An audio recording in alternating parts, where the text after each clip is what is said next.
새벽같이 울리는 아이의 울음소리에 잠에서 깨어난 그 순간, 문득 이런 생각이 들었습니다. 나는 과연 좋은 부모일까? 서툰 손길로 아이의 몸을 안고 조심스럽게 등을 토닥이며 나지막이 속삭여 봅니다. 괜찮아, 괜찮아. 하지만 정작 괜찮지 않은 건 아이가 아니라 나였습니다. 오늘도 감정의 파도가 일렁입니다. 웃음 뒤에 한숨이 따라오고 사랑 뒤에 눈물이 숨어 있습니다. 이 아이는 왜 내게 왔을까요? 기쁨과 고통, 기대와 실망을 오가게 만드는 이 존재. 자식을 바라보며 우리는 스스로에게 수없이 묻게 됩니다. 내가 잘하고 있는 걸까? 나는 좋은 부모일까? 자식을 키우는 일은 단지 하루하루를 살아가는 일이 아닙니다. 그것은 때로 내 안의 과거를 마주하는 일이고, 때로는 미래에 대한 불안을 견디는 일이기도 합니다. 누군가의 삶을 책임진다는 무게 속에서 우리는 너무 자주 흔들리고 너무 쉽게 지칩니다. 이 아이는 왜 이렇게 내 마음을 흔들까? 왜 이렇게 힘들까? 그리고 그 질문 속에 숨겨진 진짜 물음은 이것입니다. 이 아이는 도대체 왜 내게 온 걸까?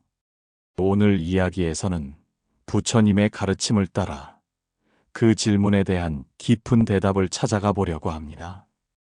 자식이라는 존재를 통해 우리는 무엇을 배우고 어떤 수행을 해야 하는지를 천천히 돌아보려 합니다. 지금의 혼란스러운 감정들이 어느새 잔잔해지고 부모로서의 길이 한층 더 깊이 다가오게 될 것입니다. 자식이라는 존재는 어느 날 갑자기 우리 인생에 들어옵니다. 준비가 되었건 아니건 어느 순간부터 우리는 누군가의 전부가 됩니다. 처음 그 아이가 울음을 터뜨리던 날, 가슴 깊은 곳에서부터 밀려오는 벅참과 책임감에 우리는 말없이 다짐했습니다. 하지만 시간이 흐를수록 아이와의 관계는 단순히 사랑만으로는 설명할 수 없는 복잡함을 안겨줍니다. 말로는 표현되지 않는 오해, 행동으로는 닿지 않는 마음. 부모와 자식은 그렇게 서로를 사랑하면서도 자주 마주하고 또 어긋나곤 합니다. 부처님께서는 말씀하셨습니다. 인연 따라오고 업 따라 머무르고 회향 따라 떠난다. 아이와 나의 만남도 그와 같습니다. 우리가 이 생에서 부모와 자식으로 만났다는 것은 단순한 우연이 아닙니다. 그것은 수없이 반복된 윤회 속에서 서로를 품었던 기억, 풀지 못한 마음의 매듭이 이 생에서 다시 이어진 것입니다. 어쩌면 이 아이는 내 지난 생에 나를 아프게 했던 존재였을지도 모릅니다. 혹은 내가 외면했던 인연, 끝맺지 못한 관계였을지도 모릅니다. 그렇게 미처 마무리되지 못한 인연이 업이 되어 다시 부모와 자식으로 이어졌다고 부처님께서는 가르치셨습니다. 우리는 흔히 자식을 나의 분신이라 생각합니다. 내 뼈와 피로 태어났고 나를 닮았으며 나와 같은 언어와 공간을 공유하기 때문입니다. 하지만 자식은 결코 나의 소유가 아닙니다. 자식은 나의 연장이 아니라 내 인생에서 반드시 마주해야 할 가장 깊은 인연의 결과물입니다. 그래서 부처님은 자식은 단지 아이이기 전에 수행의 거울이다라고 하셨습니다. 내가 어떤 마음으로 살아왔는지를 자식이 비춰주고 내가 아직 놓지 못한 욕심과 두려움을 자식이 드러내어 보여줍니다. 한 아이가 태어날 수 있다는 것은 그만큼 깊은 업의 인연이 성숙했다는 뜻입니다. 그 아이가 바로 나의 삶에 도착했다는 것은 내가 반드시 그 아이를 통해 무엇인가를 깨우쳐야 한다는 의미이기도 합니다. 그래서 부모가 된다는 것은 단순히 누군가를 키우는 일이 아니라 내 안의 오래된 업과 마주하는 시간이기도 합니다. 아이가 내게 준 웃음은 내 안의 기쁨을 자극하고 아이가 내게 보이는 반항은 내 안의 미움과 고집을 드러냅니다. 어느 날은 아이가 너무도 사랑스럽고 또 어느 날은 감당하기 어려울 만큼 괴로움을 안겨줄 때가 있습니다. 하지만 그 모든 순간이 바로 수행의 자리입니다. 괴로움은 마음을 시험하고 사랑은 마음을 넓히게 합니다. 그 둘 사이를 오가며 우리는 점점 더 깊어지고 조금씩 나를 내려놓는 법을 배웁니다. 자식은 내게 기쁨을 주려고 온 것이 아닙니다. 자식은 나를 더 깊이 있게 만들기 위해 온 존재입니다. 지금 내 곁에 있는 이 아이는 나의 복이기도 하지만 나의 업이기도 합니다. 그리고 그것은 좋은 일도 나쁜 일도 아닙니다. 그저 내가 이 생에서 반드시 마주해야 할 인연이기에 이 아이는 내게 온 것입니다. 우리는 그 인연을 탓하지 않아야 합니다. 오히려 그 인연 안에서 자비를 피워내야 합니다. 다음 생에서도 다시 만나 더 맑게, 더 따뜻하게 서로를 마주할 수 있도록 지금 이 생에서 마음을 다해 사랑하고 회향하는 것입니다. 아이의 얼굴을 들여다보는 일은 마치 거울을 들여다보는 일과도 같습니다.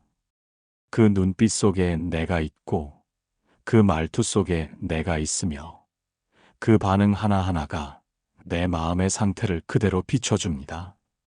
아이가 조용히 울고 있을 때 그 울음은 나의 침묵이 만들어낸 상처일 수 있고 아이가 화를 낼 때 그 분노는 내가 쏘아 올린 감정의 불씨가 다시 돌아온 것일 수 있습니다. 아이는 나를 흉내내는 존재가 아니라 나의 감정과 에너지를 고스란히 받아들이고 또 되돌려주는 존재입니다. 그래서 자식은 부모의 거울이라 불립니다. 부처님께서는 말씀하셨습니다. 업은 멀리 있는 것이 아니다. 말과 눈빛, 침묵 속에 업이 피어난다. 우리가 자식에게 어떤 말을 건네는지, 어떤 눈빛을 보내는지 아무 말 없이 지나치는 침묵 속에서조차도 업은 자라납니다. 오늘 내가 짓는 말 한마디, 눈빛 하나가 곧 내일의 업이 되고 그 업은 다시 아이를 통해 나를 찾아옵니다. 자식은 단지 나의 사랑을 받는 존재가 아니라 내가 어떤 사람으로 살고 있는지를 매일 보여주는 존재입니다. 부모가 되면 가장 먼저 놀라는 것은 아이의 감정이 나의 감정에 따라 너무 쉽게 흔들린다는 사실입니다. 내가 지친 날엔 아이도 유난히 불안해 보이고 내가 평온한 날엔 아이도 이유 없이 잘 웃습니다. 이런 현상은 단지 양육의 영향이 아니라 더 깊은 에너지의 흐름입니다. 아이는 부모의 마음에 예민하게 반응하는 존재이기에 내 안의 불안이 아이를 통해 밖으로 드러납니다. 그러므로 자식을 바라보기 전에 먼저 나의 마음을 돌아보아야 합니다. 내가 불안한 채로 아이를 마주하면 그 불안은 금세 아이의 눈에 담기고 아이의 말투에 스며듭니다. 내가 조급하면 아이도 조급해지고 내가 날카로우면 아이도 쉽게 상처받습니다. 그리고 우리는 종종 아이의 반응만을 문제 삼습니다. 왜 저렇게 짜증을 낼까? 왜 저렇게 말을 안 들을까?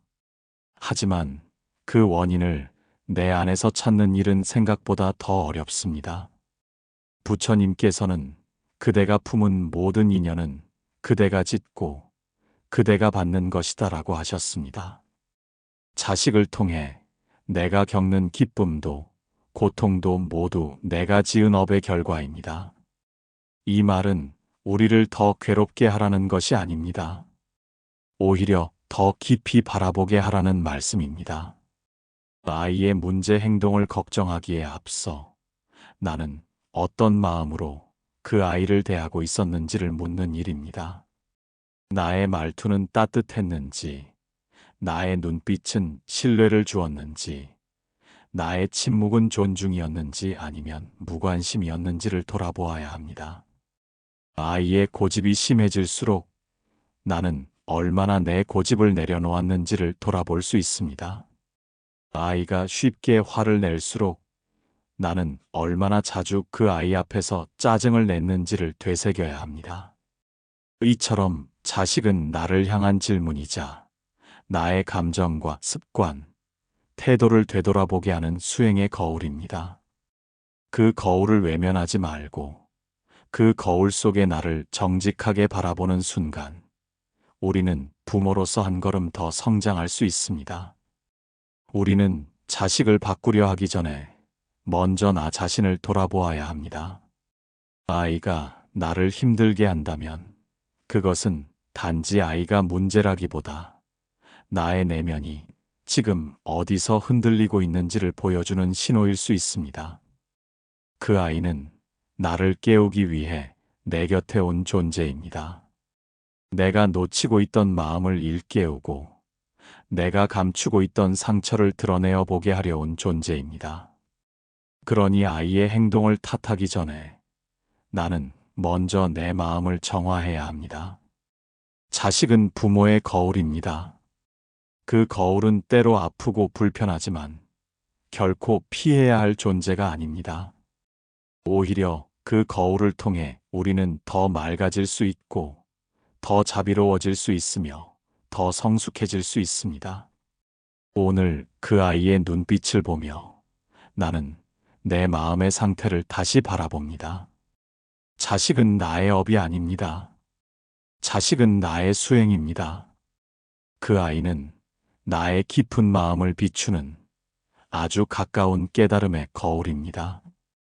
부모라는 이름은 마치 거룩한 책임처럼 느껴지지만 실제로 그 길은 결코 고요하거나 평탄하지 않습니다. 처음 아이를 품었을 때 우리는 사랑 하나로도 충분할 줄 알았습니다. 아이를 먹이고 재우고 안아주는 것만으로도 우리는 세상을 다 가진 것 같았습니다. 그러나 시간이 흐를수록 우리는 알게 됩니다. 사랑만으로는 부족하다는 것을. 부모가 된다는 것은 단지 생명을 돌보는 일이 아니라 내 마음의 그릇을 끝없이 넓히고 때로는 나를 내려놓는 수행이기도 하다는 것을. 아이를 위해서라고 말하면서 우리는 수많은 선택을 합니다. 좋은 것을 먹이고 좋은 옷을 입히고 좋은 교육을 시키려 애씁니다. 그러나 그 이면을 들여다보면 그 좋음이 과연 누구를 위한 것이었는지 되묻게 됩니다. 부처님께서는 말씀하셨습니다. 사랑은 복이 되기도 하고 업이 되기도 한다.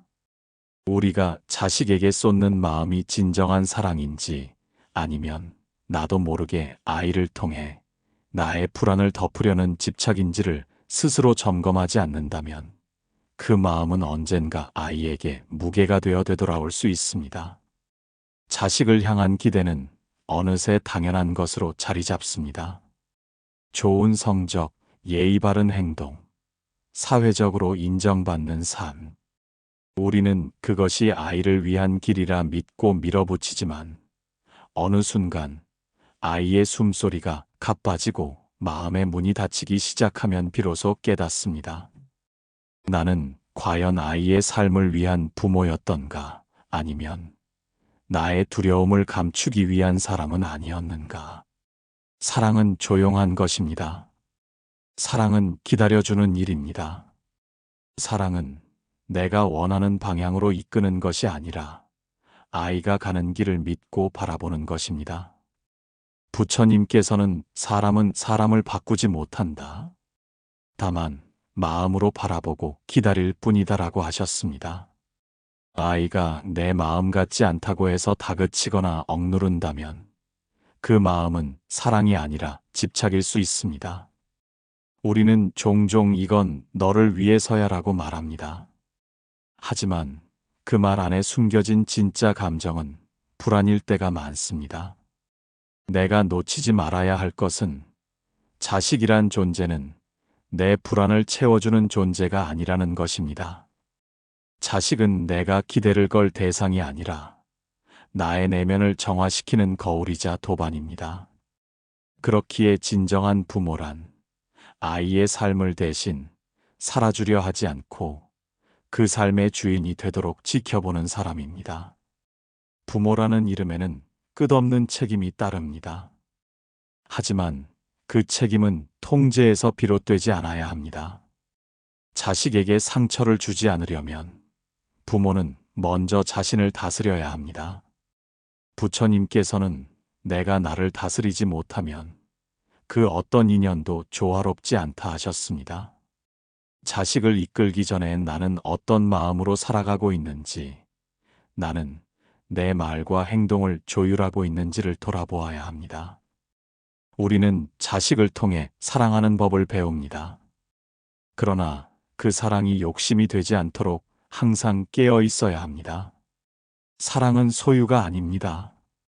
사랑은 흐름이며 머무름이며 비움입니다. 때로는 한 걸음 물러나는 용기, 때로는 침묵하는 지혜가 아이를 위한 가장 큰 사랑일 수 있습니다. 아이의 인생은 아이의 것입니다. 나는 단지 그 곁을 지나는 한 인연일 뿐입니다. 이렇게 부모가 된다는 것은 누군가를 위한다는 이름으로 나를 들여다보게 되는 수행의 길입니다. 그 길 위에서 우리는 넘어지기도 하고 반성하기도 하며 다시 일어서기를 반복합니다. 아이가 성장하는 만큼 나도 자라고 아이가 방황하는 만큼 나도 흔들립니다.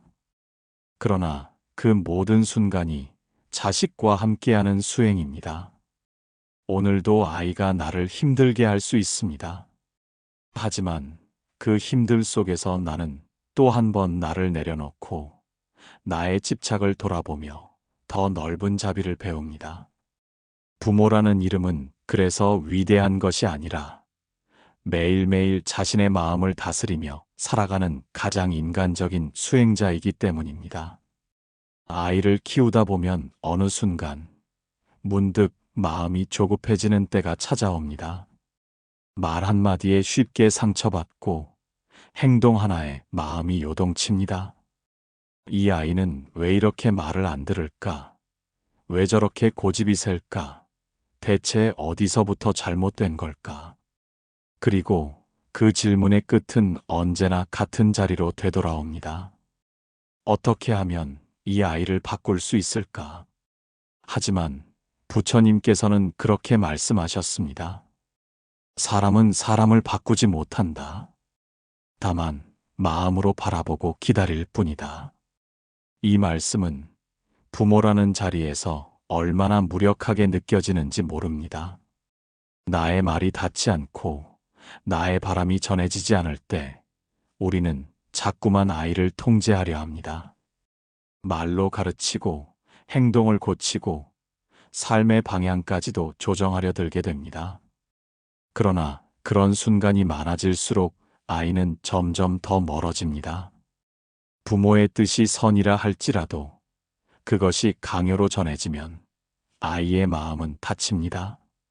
사랑이라는 이름으로 던진 말이 비수처럼 꽂히고 걱정이라는 핑계가 아이의 자율성을 꺾어버립니다. 부모의 뜻이 아이에게는 압력이 되고 사랑이 두려움으로 바뀌게 되는 것입니다. 우리는 자식을 통해 많은 것을 바라고 있습니다. 잘 자라길, 행복하길, 나처럼 고생하지 않길. 그러나 그 모든 기대의 밑바닥에는 내가 아직 마주하지 못한 내 불안과 두려움이 숨어 있습니다. 그래서 아이를 위해서라는 말은 때때로 내가 안심하고 싶다는 고백이기도 합니다. 부모가 진정 자식을 위한다면 먼저 해야 할 일은 자식의 삶을 바꾸는 것이 아니라 나의 마음을 고요히 들여다보는 일입니다. 침묵은 말보다 깊습니다. 기다림은 훈계보다 큽니다. 자비는 통제보다 강합니다. 아이가 나와 다를 수 있다는 사실을 받아들이는 것이 자비의 첫걸음입니다. 나의 속도와 아이의 속도는 다르고 내가 걸어온 길과 아이가 걸어갈 길은 다릅니다. 그 차이를 인정하고 지켜보는 용기가 필요합니다. 내 뜻대로 움직이지 않는다고 해서 아이가 틀린 것은 아닙니다. 아이는 그저 자기 삶의 중심을 찾아가는 중일 뿐입니다. 아이의 말이 거칠어질 때 그 안에 어떤 외로움이 숨어 있는지를 보아야 합니다. 아이가 침묵할 때 그 안에 어떤 두려움이 자라고 있는지를 읽어야 합니다. 그리고 그 모든 감정 앞에서 부모는 조용히 서 있어야 합니다. 말로 채우려 하지 말고, 가르침으로 덮으려 하지 말고, 다만 마음으로 바라보아야 합니다. 자비란 내가 옳다고 믿는 것을 내려놓고 아이가 스스로 깨닫도록 기다려주는 것입니다. 부처님께서는 말이 아닌 침묵 속에서 업이 사라진다고 하셨습니다. 우리가 아이에게 무언가를 끊임없이 가르치려는 그 욕망을 멈추는 순간, 아이는 오히려 그 틈 사이에서 자라고 부모는 그 틈에서 자비를 배웁니다. 아이를 바꾸려 하지 마십시오. 대신 그 아이를 통해 내가 어떻게 바뀔 수 있는지를 생각해 보십시오. 내가 아이의 눈빛에서 무엇을 느끼고 아이의 말에서 어떤 울림을 듣는지를 스스로 묻는 것입니다. 그리고 그 물음 속에서 마음이 고요해질 때 우리는 비로소 부모라는 이름이 무엇을 의미하는지를 깨닫게 됩니다. 변화를 기대하지 않고도 사랑할 수 있을 때 우리는 아이를 진심으로 대하는 법을 배우게 됩니다. 침묵 속에서도 따뜻함이 흐르고 기다림 속에서도 신뢰가 피어납니다. 그것이 바로 자비입니다. 아이를 바꾸지 않고 있는 그대로의 아이를 품을 수 있는 마음.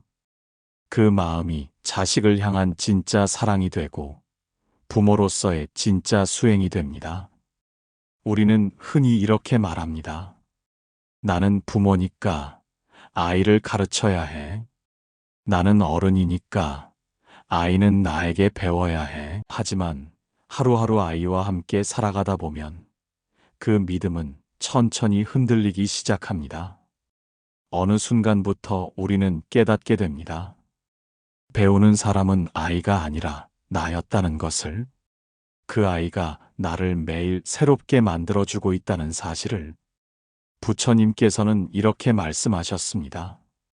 어리다고 하여 가르침을 받는 자가 아니요 마음을 여는 자가 곧 스승이라.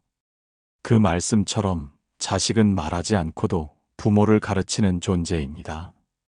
아이의 울음은 내가 무엇을 놓치고 있는지를 알려줍니다. 아이의 반항은 내가 얼마나 고집을 부리고 있는지를 보여줍니다. 한 아이가 고요히 무언가에 집중하는 모습을 볼 때 나는 나의 산만한 마음을 돌아보게 됩니다. 아이의 질문은 멈춰버린 나의 호기심을 다시 흔들고 아이의 웃음은 잊고 살던 기쁨을 되살려줍니다. 자식은 그렇게 매일매일 나를 일깨우는 작은 부처입니다. 내가 화내는 모습에서 아이가 움츠러드는 걸 보며 나는 내 말 한마디의 무게를 배웁니다. 아이가 천천히 말을 배울 때 나는 기다림이라는 덕목을 배웁니다. 아이가 처음으로 싫어라고 말했을 때 나는 받아들임이라는 마음의 깊이를 배웁니다. 아이가 아플 때 내가 대신 아파줄 수 없음을 느끼며 나는 세상의 고통을 함께 느끼는 자비의 마음을 배웁니다. 아이의 존재는 매 순간 나의 마음을 시험하고 동시에 길러줍니다. 그 존재 앞에서 나는 때로는 참습니다. 때로는 울고 때로는 웃습니다. 그런 일상의 반복 속에서 나는 조금씩 더 깊어지고 조금씩 더 부드러워집니다. 내가 아이에게 가르친 것이 아니라 아이가 내게 가르쳐 준 것입니다. 부모가 된다는 것은 아이를 키우는 일이기도 하지만 그보다 더 큰 의미는 아이를 통해 나를 다시 키우는 일입니다. 우리는 자식을 키우며 과거의 나를 마주하게 됩니다.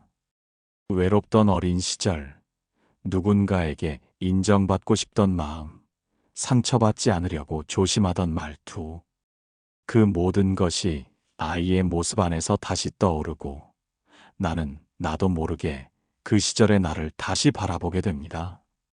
그리고 그 순간 자식은 단지 새 생명이 아니라 내 삶을 치유하는 인연이 됩니다. 내가 아이를 품으며 나 자신을 위로하게 되는 것입니다. 부처님께서는 말씀하셨습니다. 자식을 낳는 자는 육신을 나누었고 자식을 사랑하는 자는 마음을 나눈다. 그러나 자식을 이해하는 자는 그와 함께 삶을 수행한다. 이 말은 부모가 단지 생물학적인 역할이 아니라 수행자로서의 자리를 자각하라는 뜻입니다. 사랑만으로는 부족합니다. 이해와 인내와 공감이 함께 있어야 우리는 자식과 함께 수행자가 될 수 있습니다. 부모는 자식의 모든 것을 안다고 착각할 수 있습니다. 하지만 그 순간부터 우리는 그 아이의 마음에서 멀어지기 시작합니다. 아이는 매일 조금씩 바뀌고 자라고 있기 때문입니다. 그 변화 속에서 우리는 늘 배우는 자세로 자식을 바라보아야 합니다. 그래야만 아이가 가르쳐주는 삶의 메시지를 놓치지 않을 수 있습니다. 오늘도 나는 아이 덕분에 한 번 더 참았습니다. 한 번 더 울었고, 한 번 더 웃었습니다. 그것이 바로 수행입니다. 자식이 나를 바꾼 것이 아니라 자식은 나를 본래의 자리로 이끌고 있을 뿐입니다. 그 자리는 설명할 수 없지만 고요하고 단단한 곳입니다. 나는 그 자리에 서서 오늘도 아이에게 배웁니다. 아이는 나의 제자가 아닙니다. 아이는 나의 스승입니다. 아이를 키우는 날들은 영원할 것만 같지만 그 시간은 생각보다 빠르게 흘러갑니다. 처음에는 무엇을 먹였는지, 언제 잠들었는지 하나하나 기억하며 살았던 시간이 점점 아이의 손이 부모의 손에서 멀어지는 방향으로 흐릅니다. 아이는 자랍니다. 그리고 언젠가는 떠납니다. 그것은 자연스러운 흐름이며 우리가 반드시 받아들여야 할 이별의 준비입니다. 부처님께서는 말씀하셨습니다. 모든 인연은 머물지 않는다. 만남이 있으면 떠남이 있다. 아이와 나의 관계도 예외는 아닙니다. 이 생에서 우리가 함께할 수 있는 시간은 유한합니다. 지금은 내가 아이의 등을 감싸 안아주지만 언젠가는 아이가 나의 등을 토닥이며 안녕을 말할 날이 올 것입니다. 그날이 슬프지 않으려면 우리는 지금 이 순간부터 떠남을 준비해야 합니다. 아이에게 모든 것을 해주고 싶었던 마음, 아이를 지켜주고 싶었던 마음, 그 모든 사랑은 분명 소중한 것이었지만 그것을 움켜쥐고 놓지 않으려 한다면 그 사랑은 아이에게 무게가 됩니다. 아이가 자기 인생을 살아가기 위해서는 부모의 품에서 자유로워져야 하고 부모는 그 자유를 두려워하지 않아야 합니다. 사랑은 끝까지 붙드는 것이 아니라 끝까지 믿고 보내주는 일입니다. 떠나보낸다는 것은 외면하는 것이 아니라 신뢰하는 것입니다.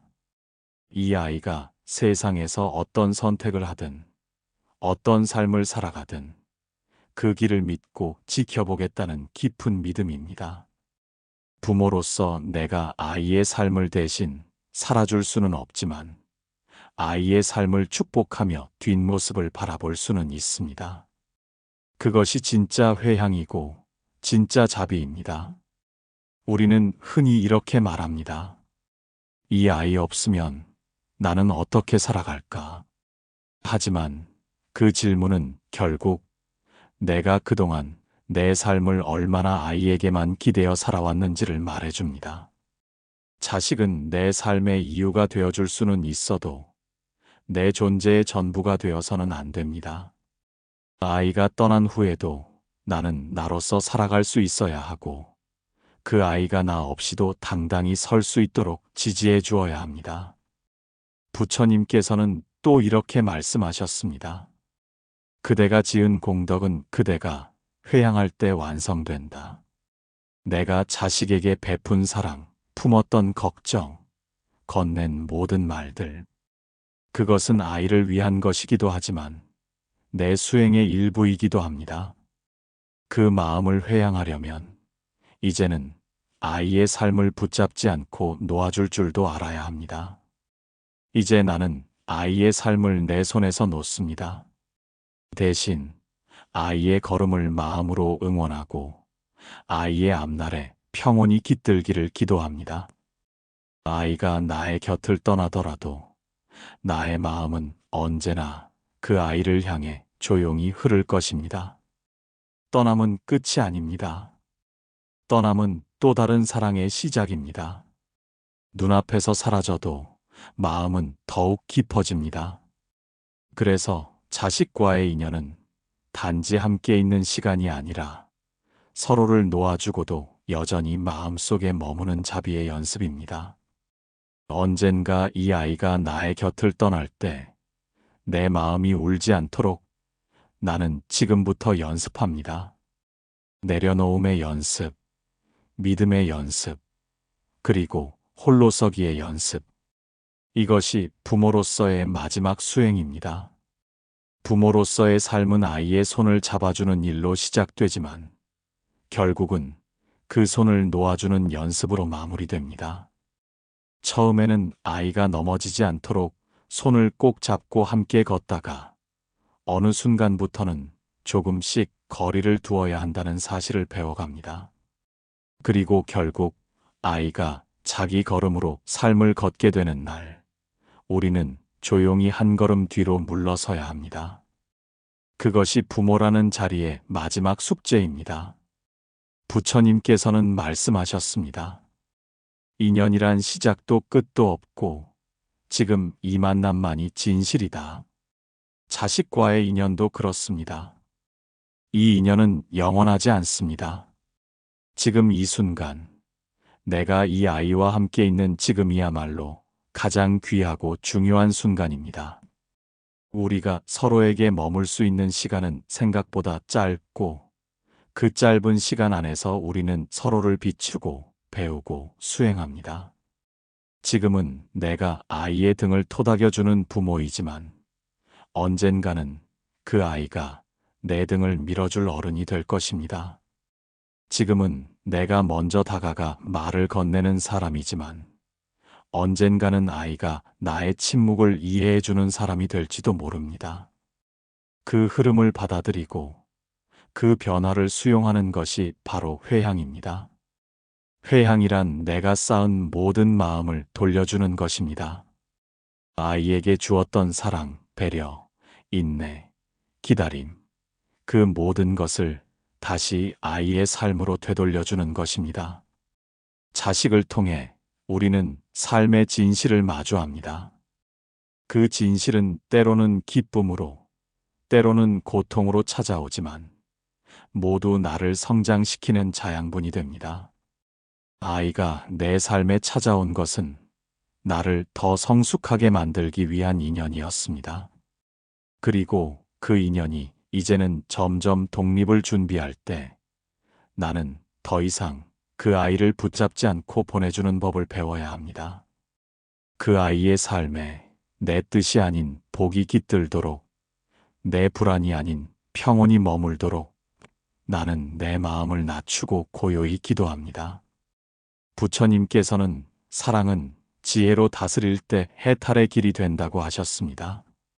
사랑이 욕심이 되지 않도록, 집착이 되지 않도록 우리는 지혜로 그 마음을 살펴야 합니다. 그대가 진정 자식을 위한다면 자식의 삶을 대신 살아주려 하지 말고 그대의 사랑이 조용한 힘이 되게 하십시오. 말보다는 기도로, 강요보다는 염불로, 기대보다는 공양의 마음으로 살아가십시오.